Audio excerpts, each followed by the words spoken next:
Salut tout le monde, bienvenue dans 50% Matos saison 2 épisode 4, podcast dédié au monde de la photo et de la vidéo. Salut Douglas, comment ça va ?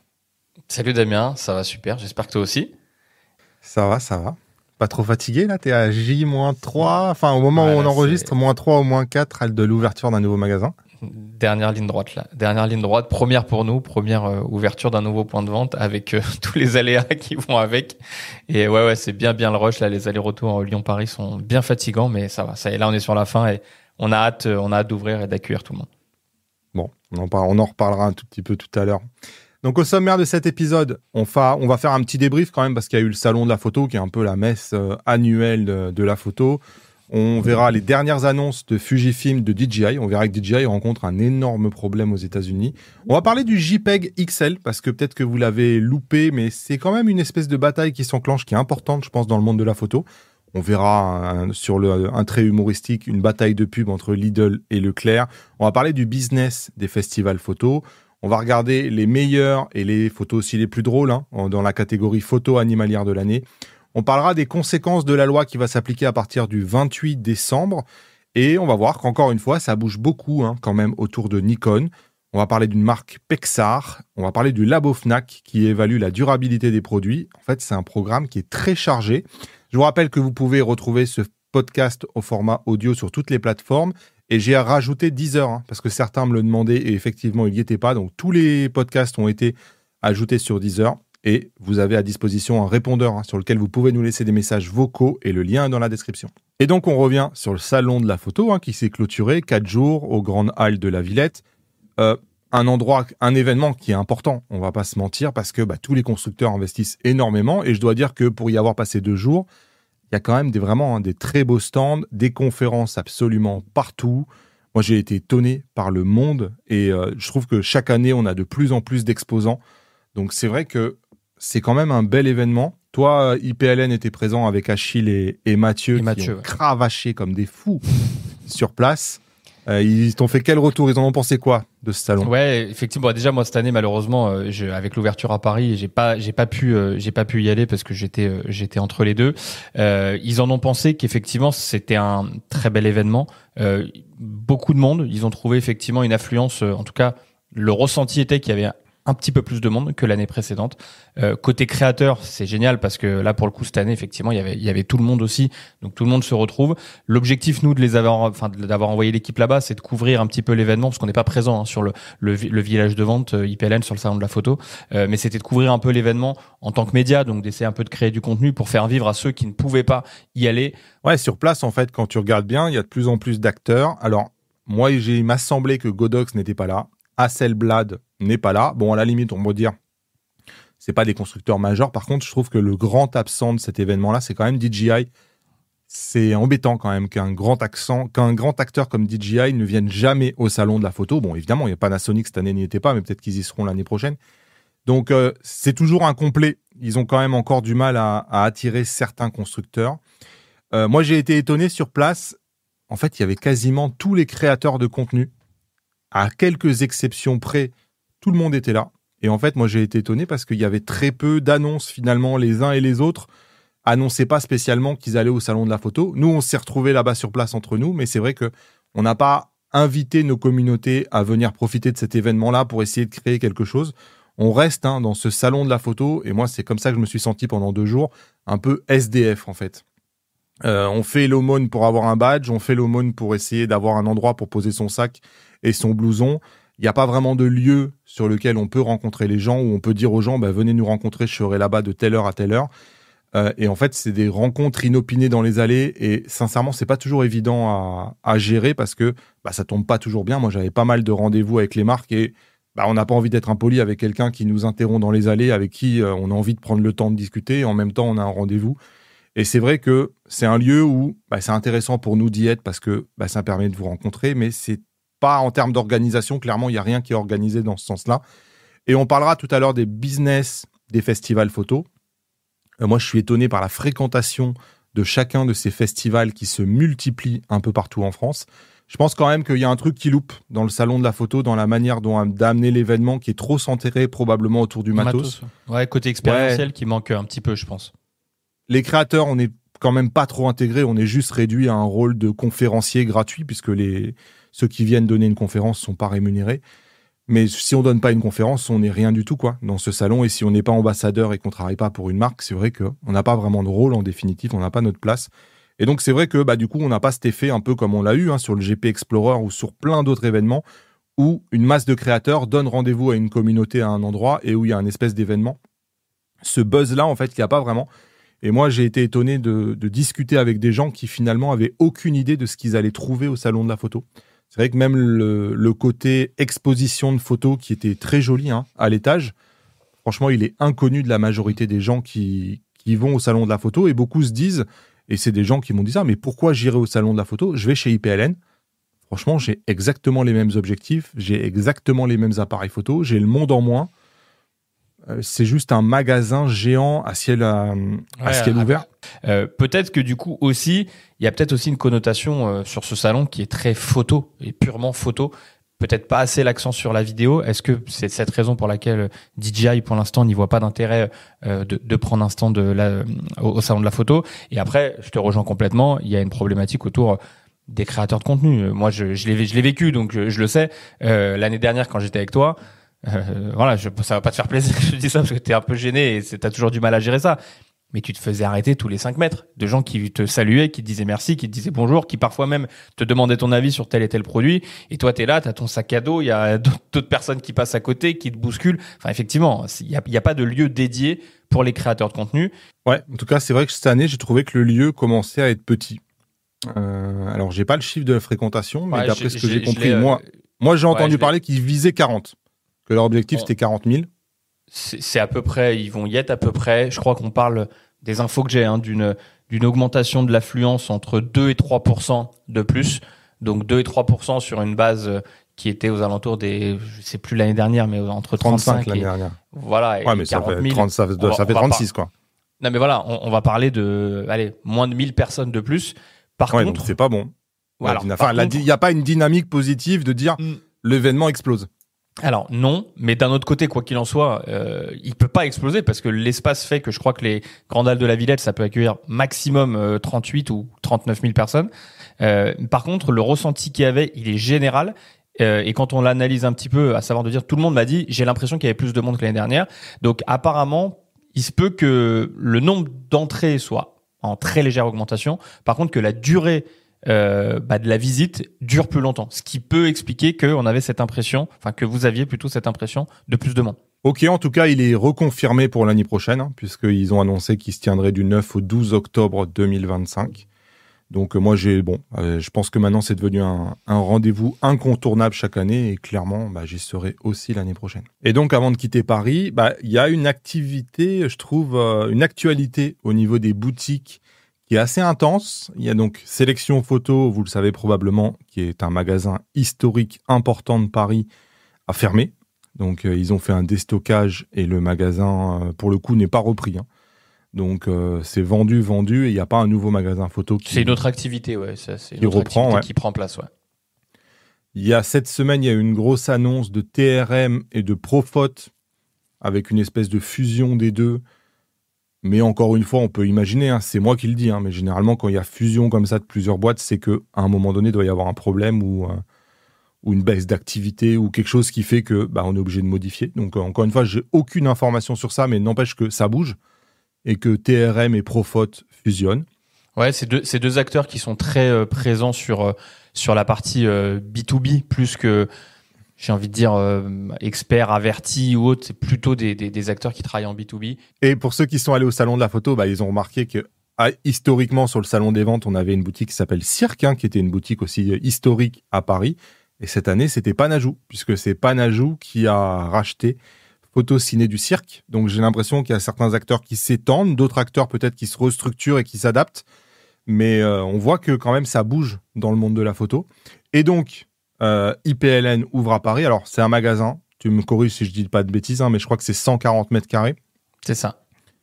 Vous avez tout revu le mobilier et tout. D'ailleurs, du coup, à Lyon, peut-être qu'un jour, il faudra faire des travaux pour avoir le même design. L'idée, c'est de faire un pilote, en fait, et de retrouver un petit peu toute l'ADN et le code couleur, la DA IPLN dans une boutique. Donc c'est vrai qu'à Lyon, la boutique elle a 10 ans. Alors il y a beaucoup plus d'espace à Lyon, donc on a hâte aussi potentiellement de la refaire au plus vite.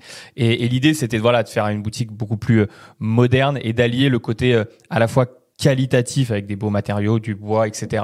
et très chaleureux, très moderne, très tech en fait aussi. Donc on a essayé de trouver ce compromis. C'est pour ça qu'on a cette présence du bleu IPLN. Donc ouais, on a hâte. On a essayé de faire quelque chose de différent. Donc voilà, on a hâte vraiment. Rendez-vous pour les Parisiens qui nous écoutent à partir du mardi 22. Et j'y serai présent, moi et mes frères aussi, et bien sûr toute l'équipe parisienne pour vous accueillir et vous faire découvrir ce nouvel espace. Ouais, donc pour la semaine d'ouverture, donc vous avez annoncé des ventes privées, des promos fracassantes. Je reprends les mots qui a marqué. Mais clairement, du 22, donc ça ouvre demain, du 22 au 31, il y a des offres particulièrement intéressantes. On l'avait dans un coin de la tête depuis un moment, et puis là, ça se concrétise, et ça s'est fait assez vite, mais on est très, très content et impatient. Et donc, on quitte l'actu parisienne pour parler de l'actu matos. Fujifilm a fait 3 annonces, dont un produit qui, je pense, moi, je le vois bien comme un best-seller. C'est le XM5. En fait, il arrive sur un marché où aujourd'hui, en dessous de 1 000 €, franchement, on n'a pas grand-chose. On n'a que des anciennes générations, que de l'occasion. Là, on est sur un produit neuf.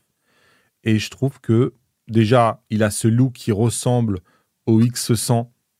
On a cette espèce de look argentique. C'est un bel objet. C'est ça, je pense que le principal, c'est déjà un très bel objet.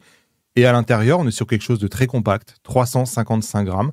Et en fait, il conjugue un capteur, qui est le capteur du X-T4, qui est un super capteur de 26 millions de pixels, qui n'a rien à prouver en termes de qualité d'image. Donc, tout ce qui va sortir de là-dedans, ça sera d'excellente qualité, avec le dernier processeur en date de chez Fuji, dans un boîtier à moins de 1 000 €. Donc, on va avoir un excellent autofocus. Et franchement, ils n'ont pas fait trop de compromis. Alors oui, il y en a. Évidemment, vous n'avez pas de stabilisation sur le capteur. On a une stabilisation qui est électronique. Vous avez une autonomie qui risque d'être un peu plus réduite, évidemment, parce que vous avez une batterie qui est petite, puisque ça pèse que 355 grammes. Et il n'y a pas de viseur. Mais une fois que vous avez pas de stabilisation, pas de viseur, une autonomie qui est un peu plus réduite, tout le reste, franchement, c'est top. On a le port casque, on a le port micro, la rafale, on a un joystick. La rafale est bien présente.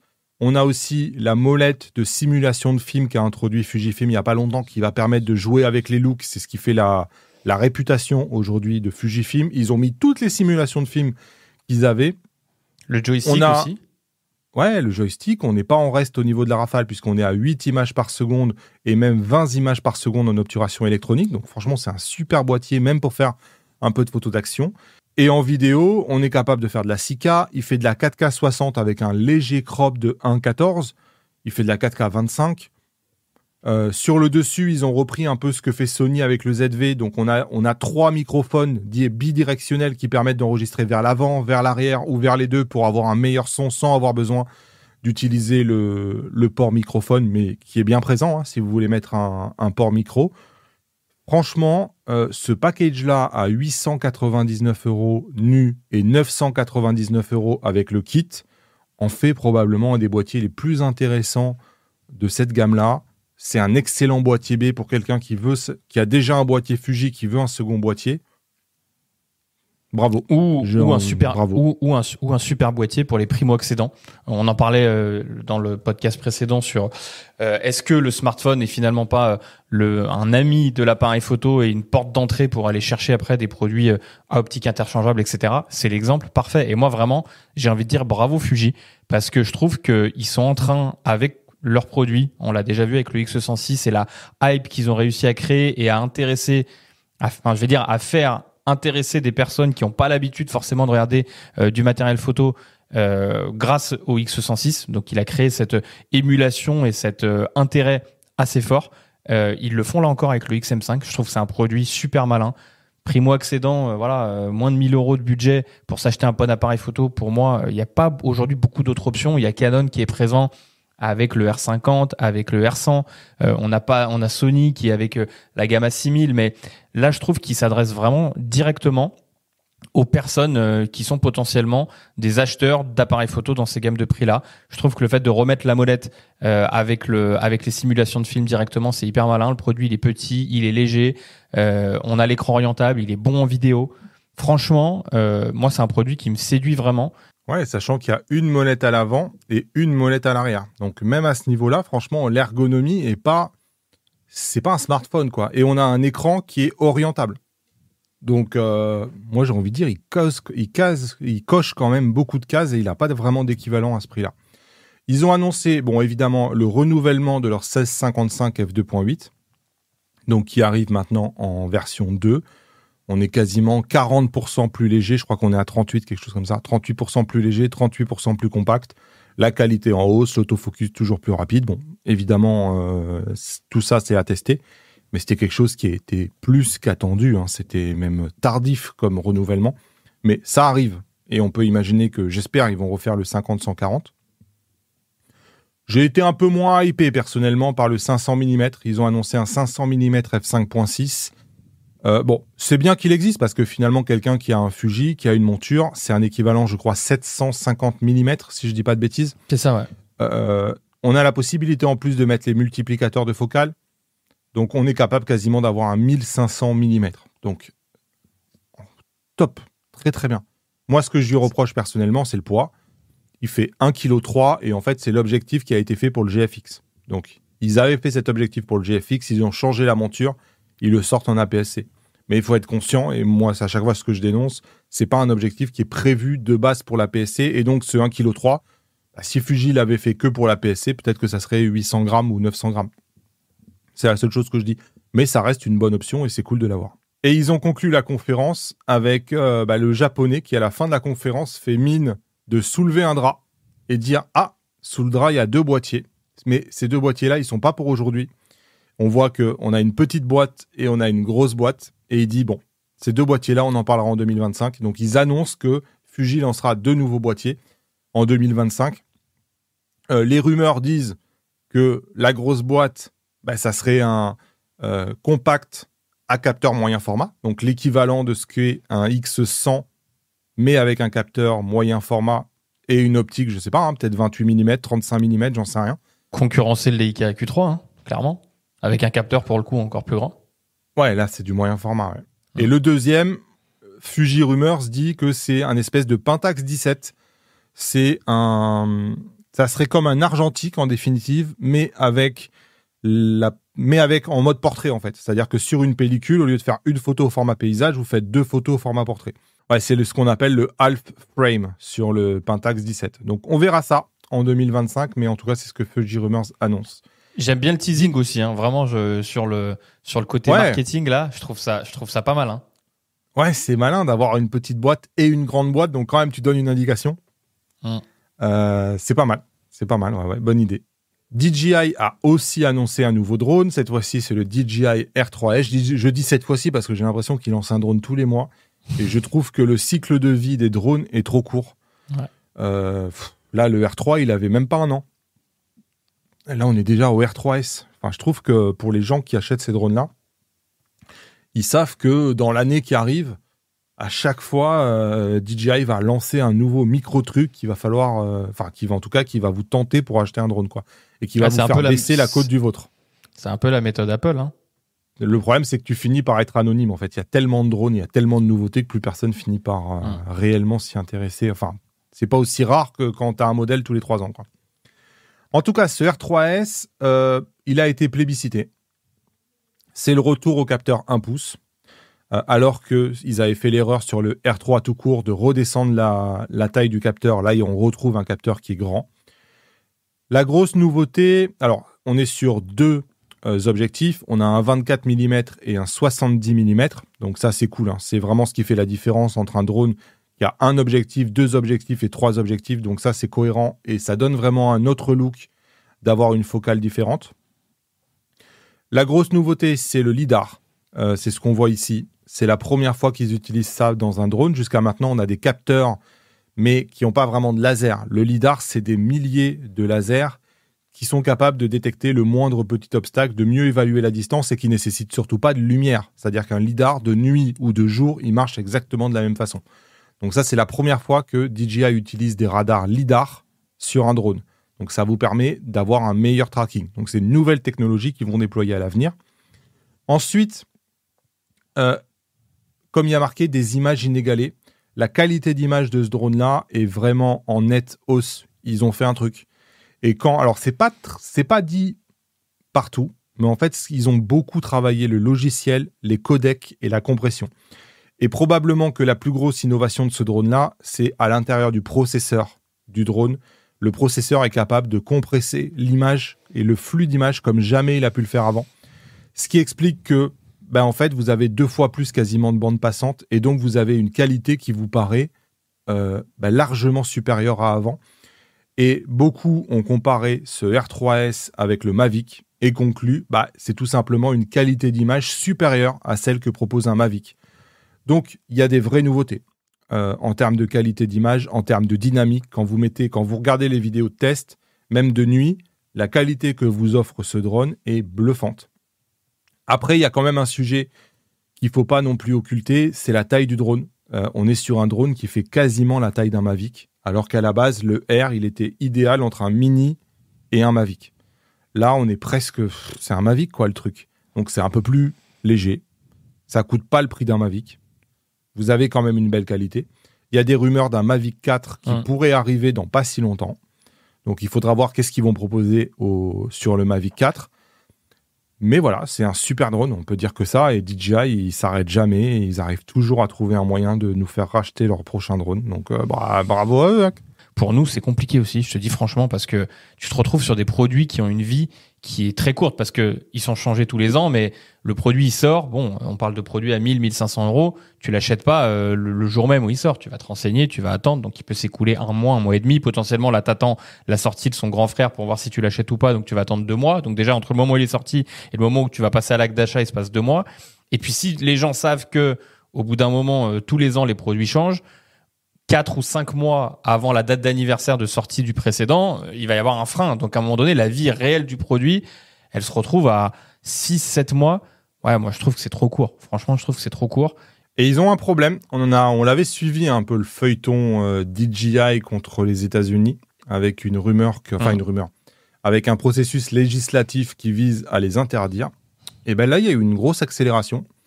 C'est que ce DJI R3S, il n'est pas en vente aux États-Unis, tout simplement parce que la douane interdit ce drone-là de rentrer aux États-Unis.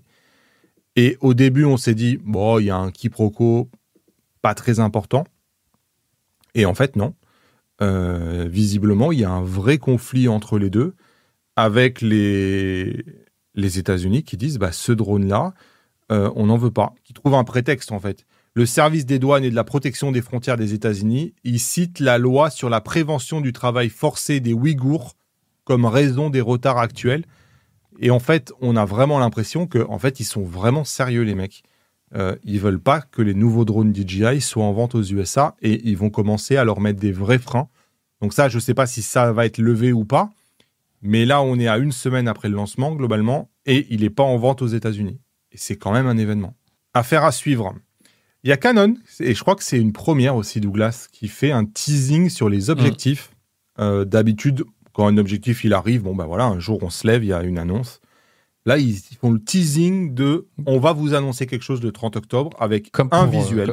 Comme pour un boîtier. Hein. Ils reprennent un peu ce côté mystérieux où on dévoile un peu sans trop dévoiler. Donc, ils annoncent qu'ils vont annoncer 3 objectifs le 30 octobre. 3 objectifs, c'est énorme quand même. Quand tu vois des constructeurs qui ont du mal des fois à lancer 3 objectifs sur une année, eux, ils vont lancer 3 objectifs d'un coup. Donc, c'est quand même des constructeurs qui font preuve d'une force assez impressionnante. Après, quand on regarde le visuel, c'est pas très compliqué à deviner. On en avait parlé, je crois, dans l'épisode précédent de 50% Matos. Il y avait un 70-200 qui avait été spoté à Paris. Donc, là, on le met à côté du 24-105 en gamme Z. Donc, on peut imaginer que c'est un 70-200 en gamme Z. On voit que c'est exactement la même taille. On voit que probablement que ça va être un zoom interne, puisqu'ils ont jusqu'à maintenant un 70-200 en zoom externe chez Canon, probablement compatible avec leur moteur Power Zoom. C'est ce qu'on voit ici sur le côté qui est monté. Donc, probablement un 70-200 qui va arriver. Et on voit que le 35 mm, d'un côté, on a une focale fixe exactement de la même taille. De l'autre côté, on a une autre focale fixe exactement de la même taille. Voilà, et je pense qu'il ne faut pas être devin pour imaginer que ça pourrait être un 24 mm et un 50 mm. Hein. C'est quand même le décryptage normal, je pense, qu'on peut faire de cette affiche-là. 35 au Donc, milieu, il y en a une avant, une après. C'est toute logique, ça sera 35 ça. et 50 1.4 probablement. Et on voit que avec une volonté d'avoir exactement la même taille, probablement le même poids et probablement une application du coup vidéo, parce que pour les stabilisateurs, en fait, ils sont en train de faire à leur tour la stratégie qu'a fait Sony. Sony, sur ses 1.4, bah, ils ont aussi cette stratégie-là d'avoir des 1.4 extrêmement compacts, avec des poids raisonnables et quasiment interchangeables. Donc, bah, c'est cool. C'est quelque chose qui manquait en gamme Canon et on va suivre ça le 30 octobre. Et si je peux vous en parler, c'est bien que je ne suis pas sous NDA. Il y a eu aussi une rumeur, parce que bon, on commence à avoir plus de précisions sur le lancement du Canon R1. Il est a priori prévu pour mi-novembre. Donc on parle moi j'ai entendu le 15 novembre, 15-16 novembre. J'ai entendu ces dates-là. Et a priori, Canon a quand même beaucoup travaillé sur le firmware depuis les Jeux Olympiques. Et il pourrait y avoir de nouvelles fonctions et des choses qui sont un peu revues sur le Canon R1. Alors rien de majeur, ils ne vont pas changer la résolution du capteur. Mais effectivement, on pourrait avoir quelques petites surprises lorsqu'on va découvrir la version finale du Canon R1. Donc à suivre. Bon, voilà pour cette actu chargée niveau matos. Bon, j'avais envie de faire une petite entracte et de vous partager un truc qui n'a rien à voir. Ça m'a fait rire. On parle photo, vidéo. Et arriver à créer une publicité créative, c'est toujours quelque chose de difficile. Et là, en l'occurrence, il s'est passé un truc avec Lidl qui décide de faire une publicité un peu pour vanner Leclerc et dire, en fait, ils ont repris un personnage c'est un sosie de Michel Édouard Leclerc qui fait semblant qu'en fait il fait ses courses à Lidl pour dire mais regardez, même lui finalement il fait ses courses à Lidl parce que il sait qu'on est moins cher. Mais regarde, c'est le patron des magasins. Comment il s'appelle lui déjà? Jean-Michel? Non, c'est pas ça. Jean-Charles? Michel-Paul, Jean-Paul, Édouard-Paul? Jean-Michel-Paul. J'en sais rien. Je sais. Ouais. Peu importe qui vous êtes, si vous êtes obsédé par les prix bas, vos courses, c'est chez Lidl. Lidl, le vrai prix des bonnes choses. Et Leclerc qui dégaine quelques jours après en disant finalement c'est cool. Lidl, ils aiment tellement se comparer à Leclerc qu'ils m'invitent personnellement dans leur pub. Ils croyaient sans doute me prendre dans leur filet, mais les collègues de l'enseigne bons joueurs sur tout terrain retournent la balle d'un beau revers et marquent le point. C'est ce qu'on appelle une pub économe et pas chère. Merci Lidl. Donc du coup, il rigole en disant que même les pubs, finalement, elles sont pas chères. Il reprend quasiment toute la vidéo à son compte. Donc il reprend toute l'introduction de la vidéo, sauf qu'évidemment, il reprend pas la fin. Jean-Michel? Non, c'est pas ça. Jean-Charles? Michel-Paul, Jean-Paul, Édouard-Paul? Jean-Michel-Paul. J'en sais rien. Effectivement, c'est vraiment plus cher ici. Oui, Michel-Édouard est venu vérifier et Lidl est vraiment plus cher. Vérifiez sur qui est le moins cher.leclerc. Ça vous évitera de vous déplacer pour rien. Génial. Et c'est pas mal, c'est rigolo en fait d'avoir deux marques comme ça qui se clashent sans que personne s'énerve et qui se répondent. Moi je trouve que c'est cool. Ça pousse la c'est créativité, exactement. C'est hyper intelligent. de se dire ils ont essayé de faire ça, nous on va leur répondre. Donc moi ça m'a fait marrer, j'avais envie de... Ouais, c'est un peu Burger King, McDo. Ça ressemble un peu à... Ils charriaient mutuellement. Alors surtout Burger King le fait beaucoup. Ouais. Burger King sont très forts. Ouais. Bref, j'avais bien besoin de cet entracte parce qu'on va aborder un sujet beaucoup plus compliqué. J'avais envie de vous parler du JPEG XL. Petapixel a fait un excellent article qu'ils ont intitulé « Qu'est-ce que c'est et pourquoi vous devrez vous en soucier ?» On parle du JPEG XL tout simplement parce que pour la première fois, il a été pris en charge de manière native par tous les iPhone 16. Donc, sur toute la dernière génération des smartphones d'Apple, vous avez la possibilité, lorsque vous allez dans les réglages, de passer du JPEG au JPEG XL. C'est quelque chose qui, jusqu'à maintenant, on n'avait jamais entendu parler de ça. Et qu'on le veuille ou non, et c'est comme ça probablement, et on le disait dans le dernier podcast, ce que font les smartphones vont devoir être adoptés plus ou moins par les appareils photo. Il ne peut pas y avoir deux mondes différents. Les logiciels vont s'adapter à ce que proposent les smartphones. Beaucoup plus que s'adapter à ce que vont proposer les appareils photo. Et on l'a vu, la majorité des derniers appareils photo qui sont arrivés sur le marché sont capables de produire du HEIF. Personne ne l'utilise. Pourquoi personne ne l'utilise ? Parce que les logiciels, et notamment les logiciels d'Adobe, ne sont pas capables de l'exploiter. Donc le HEIF, il reste très confidentiel. Là, en l'occurrence, le JPEG XL, il a été fait par un organisme qui s'appelle Cloudinary, si je ne dis pas de bêtises, mais il a été implanté dès le premier jour, de manière native, par tous les smartphones Apple et par Adobe. Donc les logiciels Adobe vont être compatibles avec le JPEG XL, alors qu'ils le supportent très mal, le HEIF. Et ce qu'ils disent, c'est que ce format-là, c'est un nouveau format d'image qui a été conçu pour un format d'image fixe. Alors que le HEIF, le HEIC et tous les autres formats, ils sont d'abord prévus pour être des codecs vidéo et surtout adaptés à un utilisage vidéo. Ils ont repris JPEG parce que la marque JPEG, tout le monde connaît. Aujourd'hui, un JPEG, c'est un format 8 bits. Qui dit 8 bits dit un nombre de couleurs et une dynamique qui n'est pas terrible et qui clairement aujourd'hui ne correspond plus aux normes actuelles. C'est un format qui a été inventé dans les années 90. En l'occurrence, avec ce JPEG XL, en gros, on a une compression qui est 50-55% meilleure. C'est-à-dire que pour avoir exactement la même image, on a une image qui est plus de 2 fois moins lourde.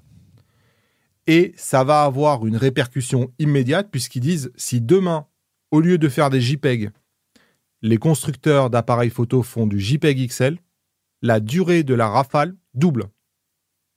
Et apparemment, en plus de ça, ça prend moins de processeurs, ça augmente l'autonomie. Donc vous avez un format qui, aujourd'hui, les appareils font des photos format 1990, un nouveau format avec les normes de 2024. Tous les bienfaits que ça apporte sur tout un tas de sujets, de pouvoir effectivement économiser la charge en processeur, l'espace sur les cartes, gagner en rafale également, potentiellement. En fait, la puissance du processeur pourra être utilisée pour aller développer encore de nouvelles choses. C'est hyper intéressant. Et ce format-là, il est conçu dès la base pour toute la chaîne du flux de travail, c'est-à-dire le développement, la prise de la photo, la capture, le développement de la photo et aussi le fichier de livraison. En fait, la manière dont ce fichier est construit, il est capable d'englober le petit JPEG, le gros JPEG et le RAW dans un seul et même fichier en définitive. C'est-à-dire que la notion même de dire moi je fais du JPEG plus RAW n'existe plus. Vous faites du JPEG XL et le JPEG XL inclut votre fichier RAW. Si vous ne le voulez pas, le fichier RAW disparaît. Mais sinon, il est là. Et ce n'est pas 2 photos différentes. C'est une seule et même photo. Selon les usages que vous allez faire de ce format-là, vous allez utiliser que la partie JPEG ou vous allez utiliser aussi la partie RAW. Donc en fait, ce format JPEG RAW, il inclut une partie de RAW DNG. Évidemment, on passe en 10 bits. On passe en 10 bits alors que les anciens sont en 8 bits. Et en plus de tout ça, ils ont travaillé énormément sur les algorithmes et ils ont une efficacité en termes de rapidité d'encodage qui est bien plus élevée que tous les autres formats qui sont surtout faits pour la vidéo. Donc, on a un format en fait qui est hyper moderne, qui est une norme internationale publique, c'est-à-dire que tout le monde a les spécifications de cette norme-là et va pouvoir l'utiliser, si j'ai bien compris, sans avoir besoin de payer une licence. C'est exactement ce qu'ils avaient fait avec le JPEG et qu'ils veulent essayer de refaire. Après, ils notent bien que Adobe a proposé un format RAW universel DNG il y a déjà plusieurs années et que personne ne l'a réutilisé. Je crois que le seul qui l'utilise, c'est Sigma, non ? Ouais, c'est ça, exactement.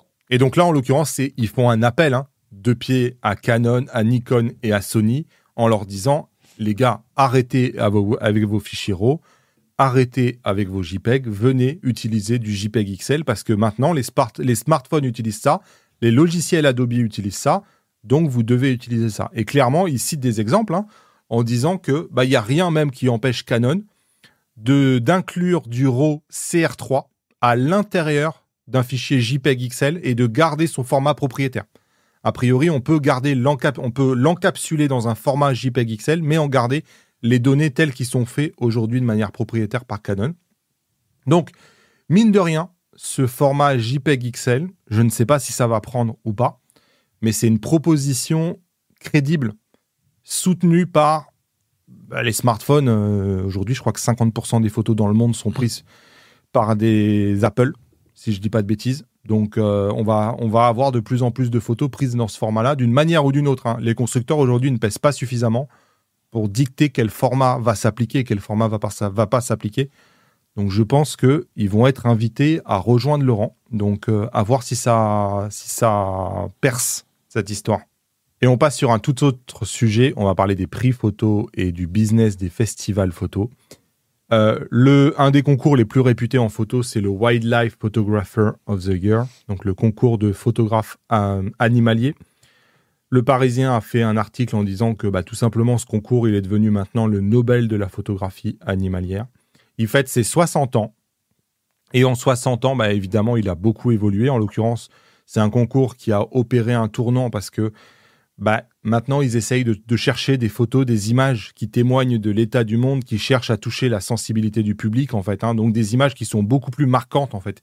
Il faut que, du premier coup d'œil, sans avoir besoin de lire la légende, sans avoir besoin de mots, il faut que les clichés de mammifères, de poissons, d'insectes ou même de paysages qui sont sélectionnés par un jury de photographes internationaux, ils doivent scotcher la rétine. C'est vraiment l'objectif des photos qui sont récompensées par ce concours-là. Je vous rappelle que je crois que c'était le premier invité du podcast. Olivier Gonnet était venu dans le podcast pour nous parler du fait que sa photo avait atteint la finale de la catégorie comportement mammifère l'année dernière. C'était une photo qui était géniale. Alors, allez voir, je pense que c'était le 2e numéro du podcast à l'époque et c'était une photo absolument incroyable qui nous avait commenté. Il y a 60 000 photographes professionnels ou amateurs qui participent chaque année à cette compétition-là de 117 pays. Et l'impact de ces compétitions est phénoménal. Les 100 plus belles photos sélectionnées sont non seulement dévoilées dans une exposition itinérante qui passe par la France, mais aujourd'hui, c'est vrai qu'avec la puissance et la visibilité qu'amènent aussi les réseaux sociaux, c'est des photos qu'on voit quoi qu'il en soit passé. Et Jean-Yves Kernel conclut en disant qu'il estime qu'une personne sur 4 verra les photos finalistes. Donc c'est vrai que c'est un impact qui est assez dingue. Et Olivier Gonnet confirme. Olivier Gonnet, donc qu'on a reçu dans un podcast l'année dernière, dans un épisode du podcast l'année dernière, il dit c'est le concours le plus exigeant du monde. Et lui, qui le dit d'ailleurs dans l'interview qu'on avait fait, qui il fait de la photo un peu par passion. Il pensait jamais pouvoir rivaliser un jour avec des photographes professionnels de National Geographic. Donc ça donne aussi une vitrine potentiellement et la possibilité à des photographes passionnés, pas forcément, je vais pas dire qui en sont leur métier principal, mais d'avoir accès à ce concours-là et de se challenger avec des photographes renommés. Et derrière, ça donne aussi, du coup, bien évidemment, une certaine crédibilité, comme le dit Lucas Melkarn, qui lui s'était vu primé pour son image de bouquetin givrée prise dans le Vercors. Sur un CV, quand on a gagné ce concours auquel participent tous les photographes du monde, ça en jette et il en a gagné directement en crédibilité. Ouais, c'est fou, hein. Un terrien sur 4. C'est pas un Français, là. C'est un terrien sur 4 qui verra d'une manière ou d'une autre ces photos. Et je dois dire que il y a eu le résultat des gagnants de cette édition-là qui a été publié la semaine dernière. Et c'est fou le nombre d'articles, en fait. J'ai pas trouvé un seul média qui n'a pas repris le concours. C'est global, c'est grand public, en fait. C'est pas juste réservé aux photographes. La photo qui a gagné cette année, donc le Grand Prix 2024, elle récompense une image où c'est vrai que quand on la regarde, on se dit mais c'est quoi ce truc ? Sous des nénuphars qui affleurent à la surface nagent des têtards d'une espèce locale de batracien, le crapaud boréal. Donc c'est le photographe Shane Gross, donc au Canada, qui fait de la plongée en apnée dans le lac pendant plusieurs heures à travers des tapis de nénuphars afin de ne pas perturber les fines couches de limon et d'algues qui recouvrent le fond du lac et qui réduit beaucoup la visibilité. La photo a été prise au lac Cerda sur l'île de Vancouver en Colombie-Britannique. Donc une photo, c'est vrai, qu'on n'a jamais vue ailleurs. Après, bon, cette photo-là, moi je la trouve plus classique, mais ce qui n'est pas classique, c'est finalement d'avoir ce papillon. J'imagine que le gars, il a dû prouver que son fichier RAW, qu'il n'y avait pas d'intelligence artificielle, parce que c'est vrai que tout de suite, c'est à ça qu'on pense, quoi. Mais c'est vrai que là, on a ce faucon pèlerin qui est en train de chasser le papillon. La manière dont c'est capturé est absolument parfait. Et la vitesse à laquelle ça doit aller aussi, ça doit être ultra rapide, c'est ce qu'ils disent là. Ouais. C'est clair. Après, on a des photos qui sont plutôt sur l'émotion, mais c'est vrai qu'elle est magnifique, elle est douce, cette photo. C'est incroyable. La vie, quoi. Celle-là aussi, un anaconda jaune qui s'enroule autour du museau d'un caïman yacaré. Elle est folle. On voit les yeux du caïman, les yeux de l'anaconda. Incroyable. Celle-ci, alors elle est plus difficile à lire, il faut lire la description de celle-ci, mais c'est un vieux boulot qui est orné de lichen pâle, barbe de vieillard. Donc c'est tout ce qu'on voit en blanc. A priori, ces lichens là, ils indiquent qu'il s'agit d'une zone où la pollution atmosphérique est minimale. Bon, c'est vrai que c'est moins visuel que les autres. Celle-ci, dans la catégorie macro, est folle. C'est un coléoptère bleu qui est méthodiquement démembré par des fourmis rouges. Donc tout ça, on voit bien, c'est des fourmis rouges, là, tout ce qu'on voit en bas. Donc ils sont en train de le bouffer, tout simplement. Une photo d'un dauphin qui, a priori, nage en eau douce. Et puis on a cette photo en Inde, dans les Nilgiri, au Tamil Nadu, un tigre sur une colline en surplomb d'un village établi où il poussait autrefois des forêts. Donc en fait, c'était un photographe allemand qui suivait ce tigre dans le cadre d'un documentaire sur la faune.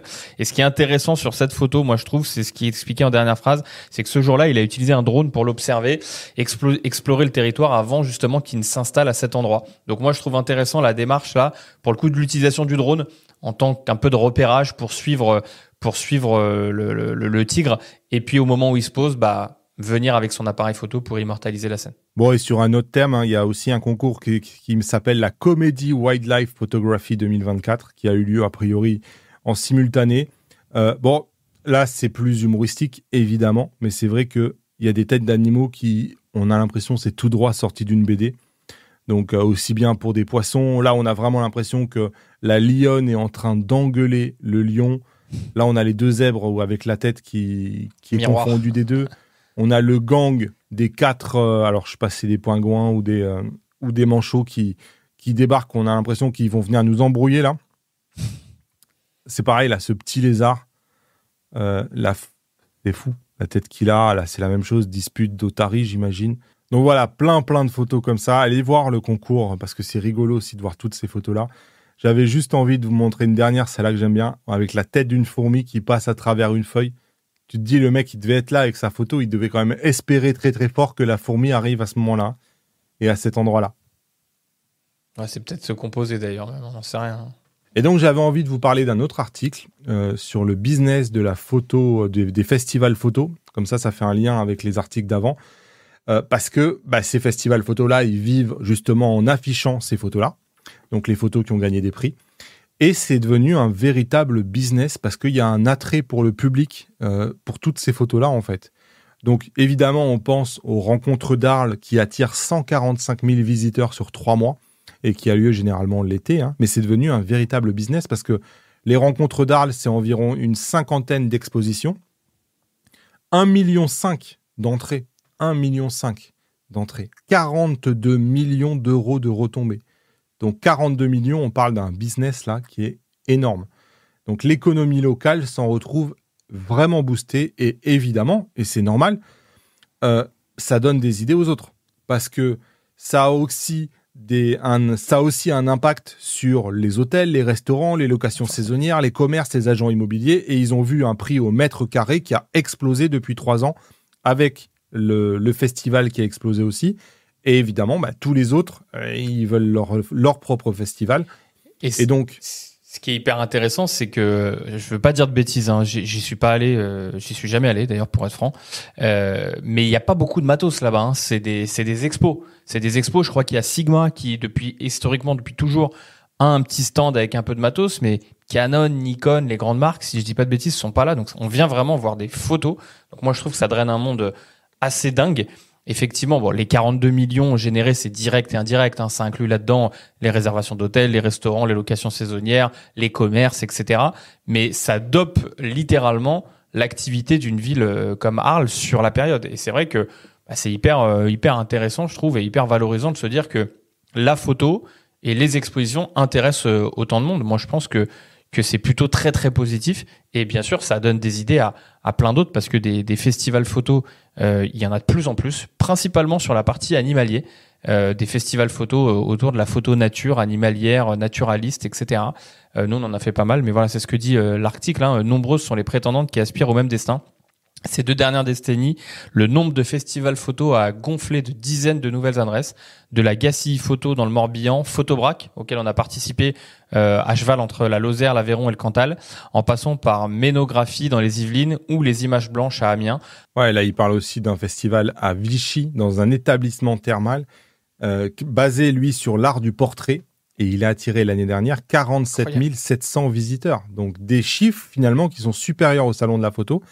Je crois que l'année dernière, quand même, les constructeurs ont commencé à sérieusement s'impliquer dans les rencontres d'Arles. Je crois que Fujifilm y était et a fait des annonces. Je crois que je me demande si Canon n'y était pas aussi. J'ai l'impression que ils sont pas fous, les constructeurs, ils vont participer à ces trucs-là aussi. Même si je crois qu'ils font que la première semaine parce que c'est trop long. Mais c'est devenu un moyen finalement pour les départements, pour les villes, d'avoir un événement qui attire du monde. Donc, et c'est un véritable business. Et évidemment, on ne peut pas ne pas citer le festival de Montier-en-Der en Haute-Marne, qui est devenu la référence internationale de la photo animalière. En 4 jours, on parle d'un petit village paumé de 2000 habitants. Là, on peut le comparer au Salon de la Photo. 40 000 là, on est sur la même période. Plus gros.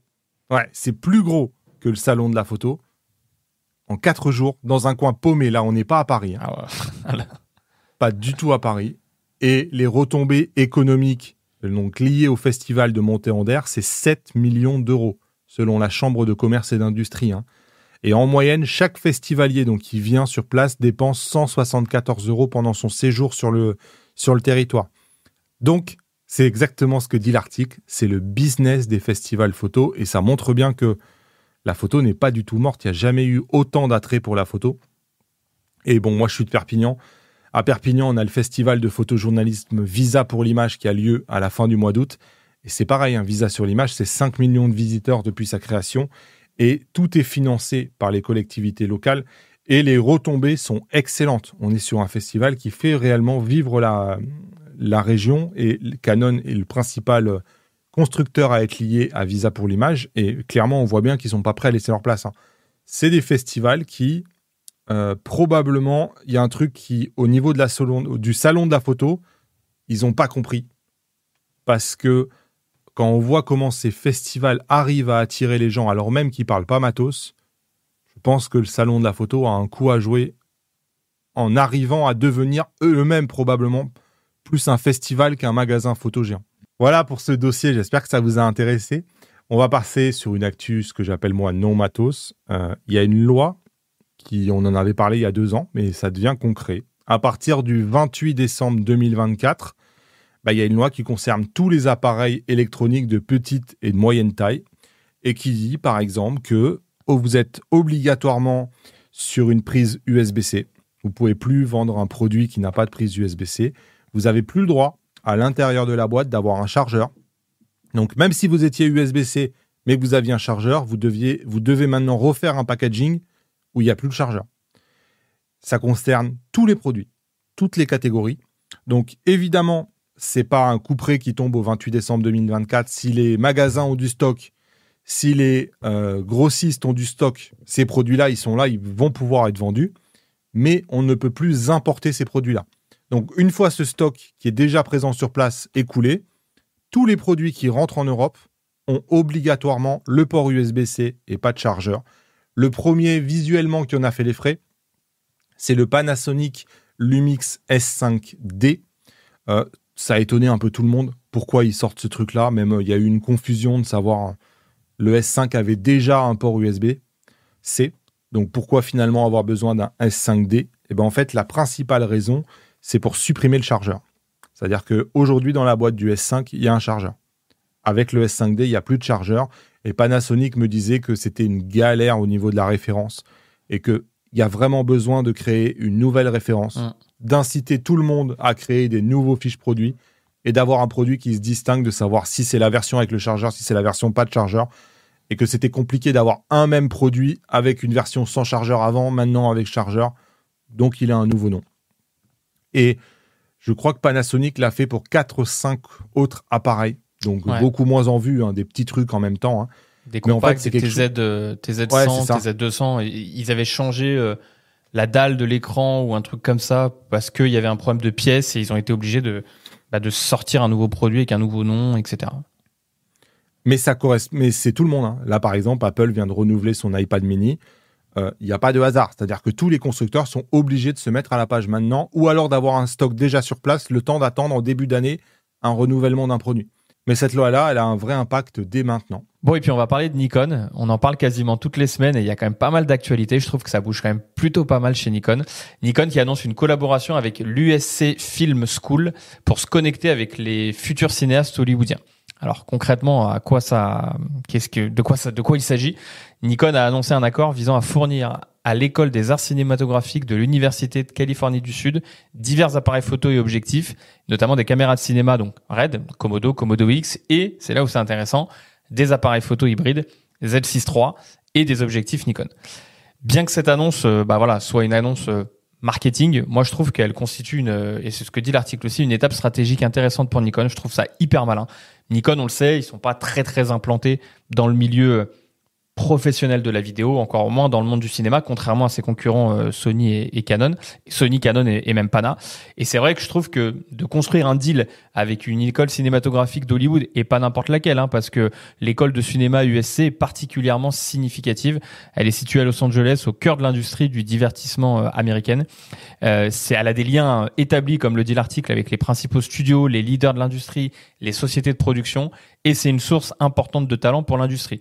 Comme le dit l'article, nombre de ces diplômés, tels que George Lucas, Ron Howard ou Robert Zemeckis, sont devenus des personnalités très très influentes à Hollywood.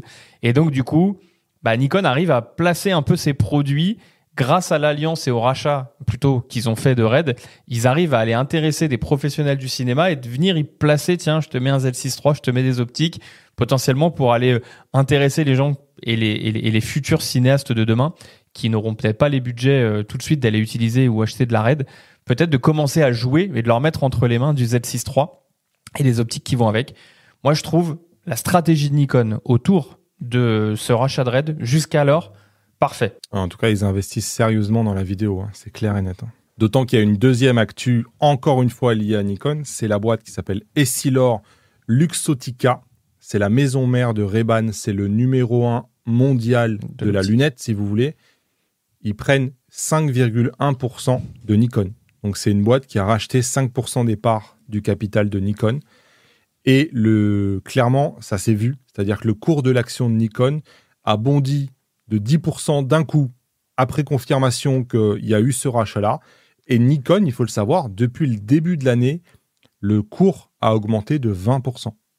Donc, toutes les actions qu'est en train de faire Nikon, le rachat de RED, maintenant, le fait qu'une boîte comme Essilor Luxottica prenne 5% de Nikon, toutes ces actions-là ont vraiment un effet bénéfique sur les résultats de Nikon et sur le futur de Nikon, en fait. Pourquoi ils investissent, les investisseurs?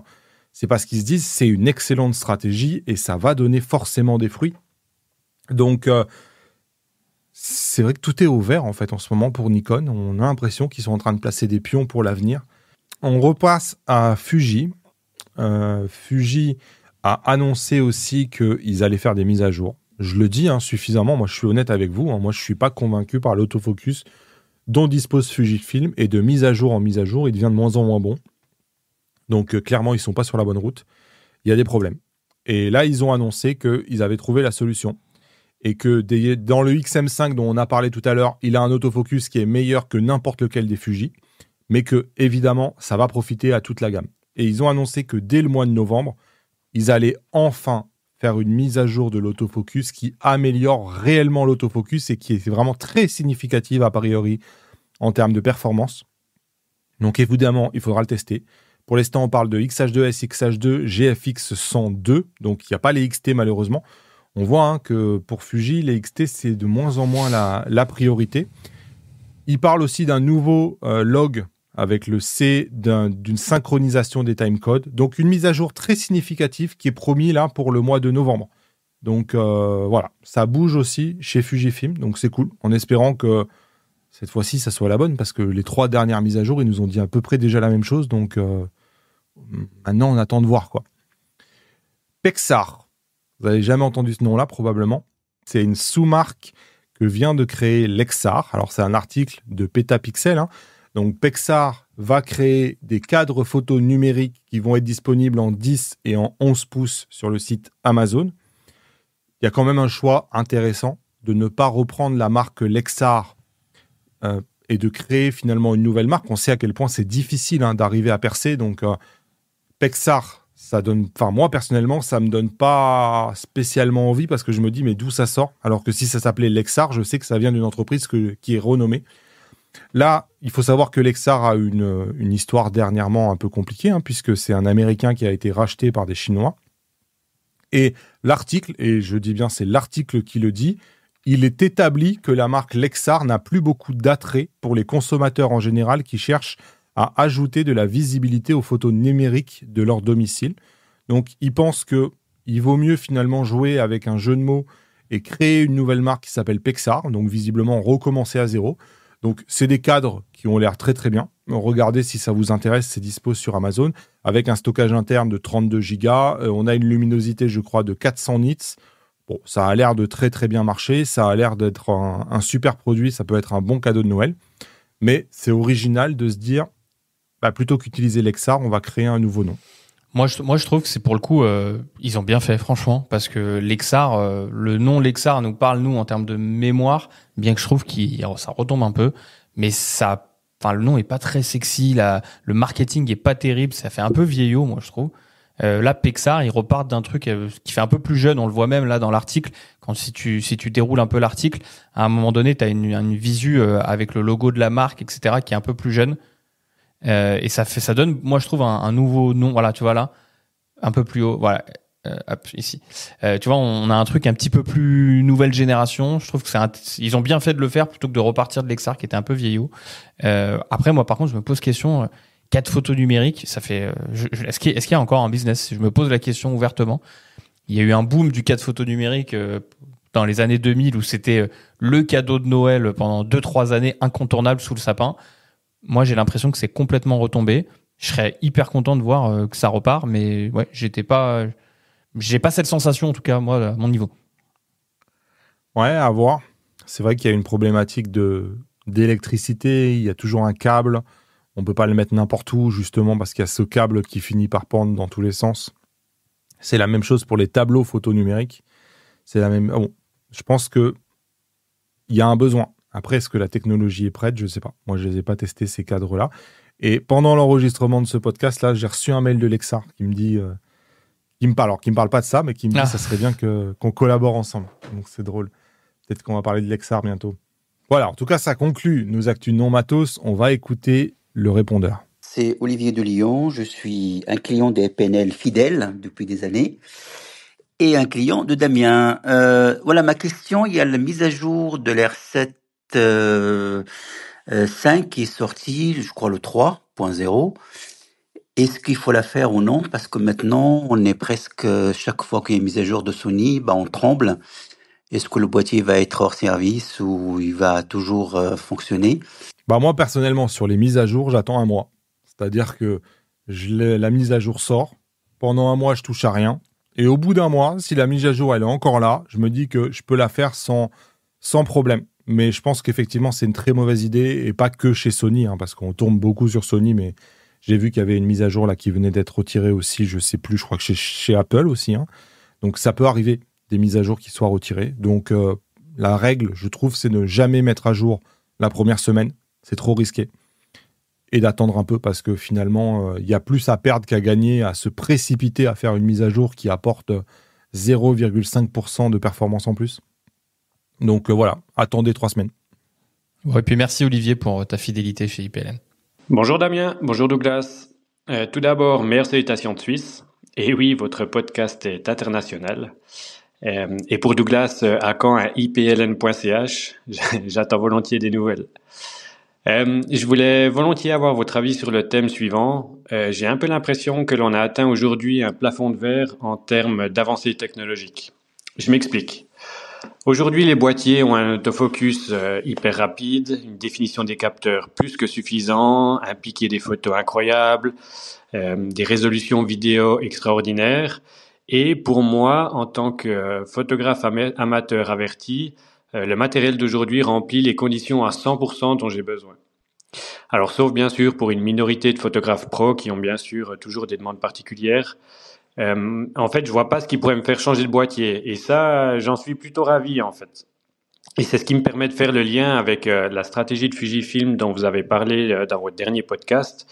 Je trouve ça top aussi de ralentir un peu les sorties de nouveaux boîtiers et de pouvoir profiter pleinement maintenant du matériel qu'on a sans attendre un nouveau boîtier avec une nouvelle technologie. Voilà, quel est votre avis sur ce sujet? Je vous souhaite plein succès, bonne continuation et à bientôt. Salut Lucas, déjà merci pour le soutien, merci de nous écouter et écoute peut-être qui sait un jour ipln.ch. En tout cas voilà, on essaye de continuer d'avancer de notre côté. Pour répondre à ta question, c'est une question qui est très pertinente parce que on se la pose nous très souvent et ça fait 15 ans que moi personnellement je me la pose tous les ans quasiment. C'est vrai que d'un point de vue résolution, d'un point de vue rafale, d'un point de vue sensibilité, je pense qu'on atteint des niveaux effectivement. Je vais pas dire un plafond de verre, mais en tout cas, on s'y approche très, très, très, très fortement. Mais il y a toujours des axes d'amélioration sur les produits. Les produits, à mon sens, ils sont pas encore parfaits. Je pense que du côté de l'IA, déjà, il y a des choses qui vont arriver. On est qu'aux prémices, on est qu'au tout début. Donc, je pense qu'il y a des choses autour de l'autofocus, de la détection, de potentiellement même la reconnaissance mais réelle des produits. On a vu des choses, je reprends cet exemple-là chez Swarovski ou des jumelles qui sont capables de te dire quelle espèce d'oiseau tu es en train de regarder. Il y a des choses comme ça qui vont pouvoir être intégrées, je pense, à terme. Après, on en a aussi déjà parlé ensemble avec Damien dans le podcast, mais la partie interface des produits, elle est encore très très archaïque. Je trouve que quand on regarde un menu d'un appareil photo, on est encore en 1990 ou au début des années 2000. Je pense qu'il y a vraiment des choses intéressantes à faire de ce côté-là. Voilà pour moi. Donc j'ai pas de doute sur le fait qu'on trouvera toujours, enfin les constructeurs trouveront toujours de quoi les améliorer. Je pense qu'on n'est pas arrivé à des produits parfaits en tout point. Il y a des points sur lesquels on atteint des plafonds, mais je pense qu'il y a encore plein de points à améliorer, la connectivité également directement au smartphone. Donc voilà mon avis. Moi, je pense qu'on a encore de belles choses à voir et qu'on est loin d'être au plafond.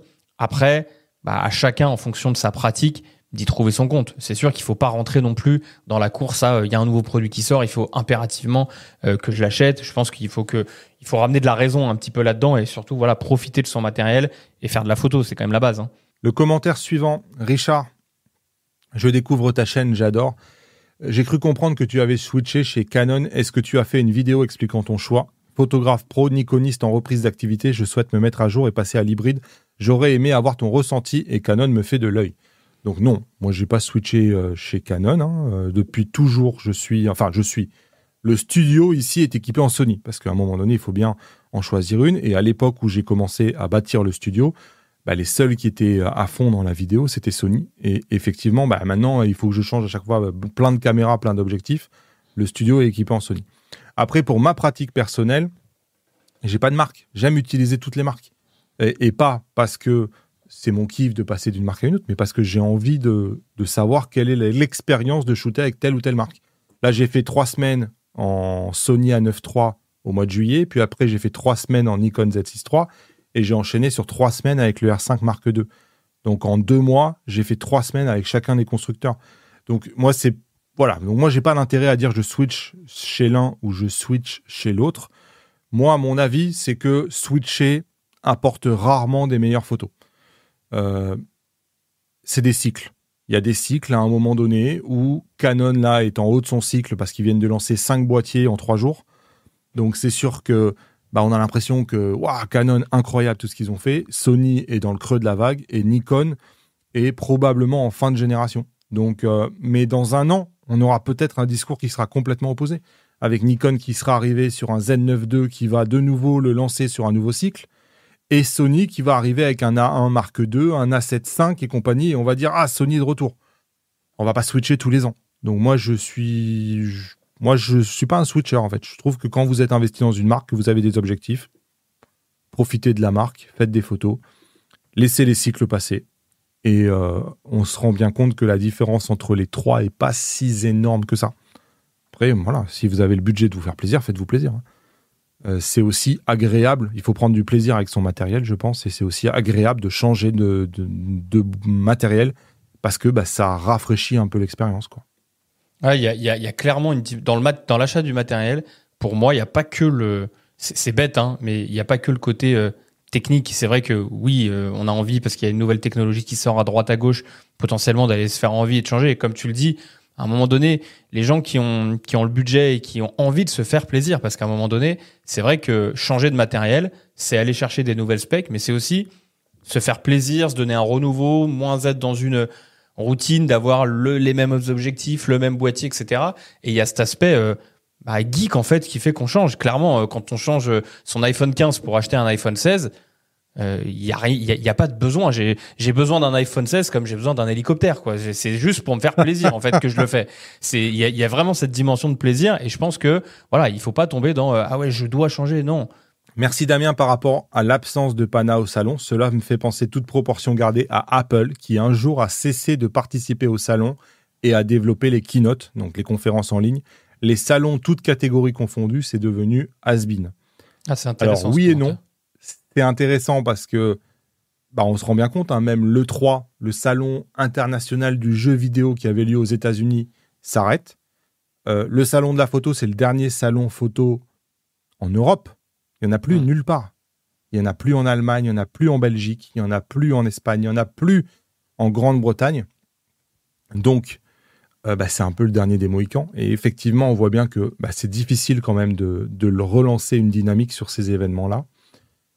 Je pense que Pana, ils ont toujours eu une intelligence ils ont peut-être pas les mêmes moyens non plus qu'un Canon et qu'un Nikon. Et d'être malin, forcément. Et vous avez peut-être raison. C'est vrai que la présence en ligne est probablement plus importante que 4 jours de salon. Après, à côté de ça, il y a des salons, tu vois, on en parlait suite au salon de la photo, Damien, où tu as regardé un peu comment ça se passait en fait dans d'autres univers, dans l'automobile, etc. Je pense qu'il y a aussi le fait que il faut réussir à prendre la transition entre le côté physique, que là, en l'occurrence, Eric, tu juges comme has-been. Moi, je suis pas convaincu là-dessus. Je trouve que c'est toujours hyper important d'avoir un moment des rencontres physiques et pas toujours être derrière un écran, etc. Mais par contre, il faut trouver le juste milieu entre un événement physique et réussir à le digitaliser et à réussir également à attirer des foules beaucoup plus jeunes, faire intervenir des créateurs de contenu, etc. Je pense qu'il y a un entre-deux à trouver. Et quand cet entre-deux il est trouvé, moi, je suis sûr qu'il y a un vrai avenir pour les événements physiques. Ouais. Et on termine ce podcast par 2 coups de cœur. Le premier, c'est une vidéo sur Le Monde que je vous invite à aller voir. Tapez Joker, comment la couleur peut transformer radicalement un film. C'est une vidéo de 8 minutes, donc évidemment, on ne va pas la regarder là. Mais c'est trop bien. En fait, il vous explique comment, à travers la colorimétrie qu'ils ont utilisée sur le Joker, ils arrivent à faire passer les émotions, de savoir est-ce que c'est une ambiance froide ou est-ce que c'est une ambiance chaude. Et littéralement, la même image avec les 2 colorimétries différentes fait passer des sentiments qui sont complètement différents. Donc voilà, super vidéo à aller voir si ça vous intéresse. Il montre aussi les différentes gammes de couleurs qui sont utilisées, où est-ce qu'ils sont utilisés, comment ils font ressortir les images. Donc vraiment une vidéo que j'ai trouvée passionnante et assez rare finalement. Et une autre vidéo un peu plus légère de quelqu'un qui démonte entièrement un Canon R5 Mark II et qui montre un peu comment c'est fait à l'intérieur. Donc ce qu'on voit surtout, c'est qu'ils ont des conducteurs thermiques, beaucoup plus qu'avant, qui permettent de conduire la chaleur à l'extérieur plutôt que de la garder à l'intérieur. Mais c'est rigolo de voir un appareil photo désossé de la première vis à la dernière vis. Donc voilà, si c'est quelque chose qui vous intéresse, n'hésitez pas. Je vous rappelle que vous pouvez nous laisser un message vocal auquel on vous répond. Il y a le SpeakPipe qui est en description et qui est en commentaire épinglé. Et il ne me reste plus qu'à vous dire à dans 15 jours. À dans 15 jours, merci beaucoup. Salut Douglas, salut à tous. Salut.